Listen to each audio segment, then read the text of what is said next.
Alors voici le bateau.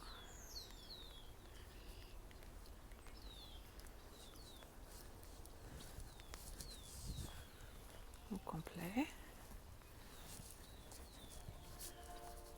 On va ôter le bois, là, mais on l'a pas fait encore. Ça, c'est au complet. Alors, en arrière, là, mes termes en français sont pas les meilleurs. Là. J'ai tout appris en anglais. Mais ici, tu peux voir, il tourne. Ça tourne bien. Par contre, un côté est un petit peu moins que l'autre. Dans le survey, il y avait un suspect qu'à un moment donné, durant la vie, ça aurait pris, le safran aurait frappé. Alors ici, tu peux voir l'angle n'est pas complètement 100%. Il est un petit peu tassé. Fait qu'il dit éventuellement, il faudrait peut-être le sortir puis remettre ça droit. Mais pour l'instant, c'était pas si grave que ça. Il y a aussi eu un petit peu d'eau. Attends, je pense que tu peux voir ici. Là, tu vois que c'est bombé un peu. Alors, il y aurait un peu d'humidité dans le safran. Par contre, ça encore, il a dit c'est pas urgent de le réparer. C'est juste quelque chose qu'éventuellement, il faudrait réparer. Mais tu le vois, quand tu fais ici, là, ça change un peu ici. Là. Mais sinon, c'est quand même bien.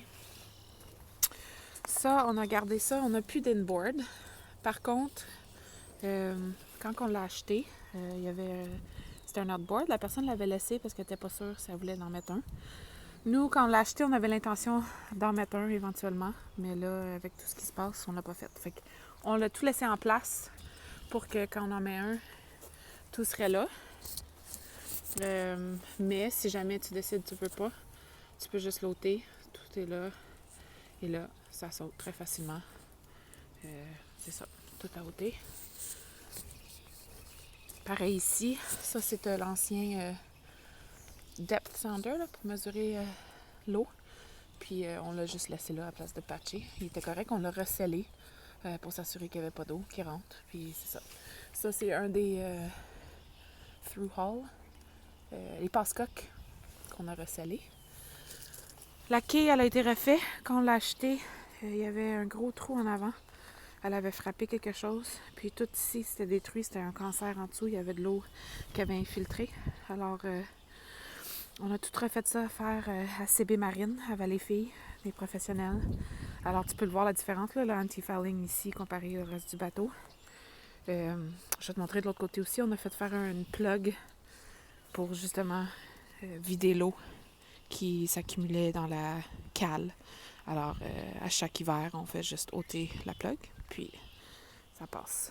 Ça ici, oui, le bateau a besoin de peinture, là, c'est sûr, là, mais ça, c'était cette année qu'on allait faire ça. Nous, on a tout réparé, ce qui était, plus ou moins, là, ce qui était comme plus urgent et qui nécessitait réparer pour que ça flotte. Puis là, cette année, ce qu'on allait faire, c'est commencer toute l'esthétique, mais on s'est pas rendu là. Fait qu'en part la peinture, l'anti-fouling, il y a aussi, je ferais tout le bumper, en fait, quand on l'a sorti de l'eau. C'est ici. Quand on l'a sorti de l'eau, tu le vois, il a comme décollé un petit peu. Fait que ça serait juste à comme recoller, en fait. Là, je pense avec du Sikaflex ou quelque chose comme ça pourrait se recoller facilement. Ensuite, on a tout recellé les passe-coques. Fait qu'elles ont toutes été refaites. Là. C'est les originaux en brasse, mais on les a toutes recellées. Alors, c'est ça pour ça. Ensuite, si on vient en avant, j'ai ici, à cause de l'encre, la façon, la personne qui l'avait avant nous, elle a passé tous ses étés à l'encre. Elle n'a jamais mis à quai. Fait que tu peux voir là, qu'il y a quand même... je sais pas ce qui est arrivé exactement, là, mais... Hop, attends, je ne pas qui c'est. Mais il y a quand même ça, c'est juste du gel coat là, qu'il faudrait faire. Là. C'est pas super creux. C'est juste un petit peu de gel coat à faire. Puis bien sûr, la peinture. Là. Mais c'est juste la peinture de top. Là. Le gel coat, il y a en dessous, il y a quand même. Ensuite, on continue de ce côté-ci. Les passe-coques, encore une fois, sont toutes bien scellées. donne ici aussi. Et ici, c'est un nouveau... On a remplacé le speedomètre l'année passée. C'est ça. Ensuite, voilà la quai. Alors, comme vous pouvez voir, la réparation avec la plug. Fait qu'ici, je peux vous montrer les différents sons. Hein. Ici, il y a comme un... La cale est faite avec un trou dedans. Ici, c'est moins. Fait que tout ici, dans les Catalina 2, 29, il y a comme une cale. Alors, c'est là que l'eau, elle s'accumulait. C'était pas vraiment un design qui... En fait, je pense que ça donnait plus de ballast, là. C'était ça le bout, là, mais avec la quille. Mais il y a comme un petit... une cale. Fait que nous, en faisant ça, à chaque hiver, on s'assure que c'est tout sec avant de partir la saison. Alors, c'est ça. Fait qu'en dessous, c'est ça qui reste pour ça.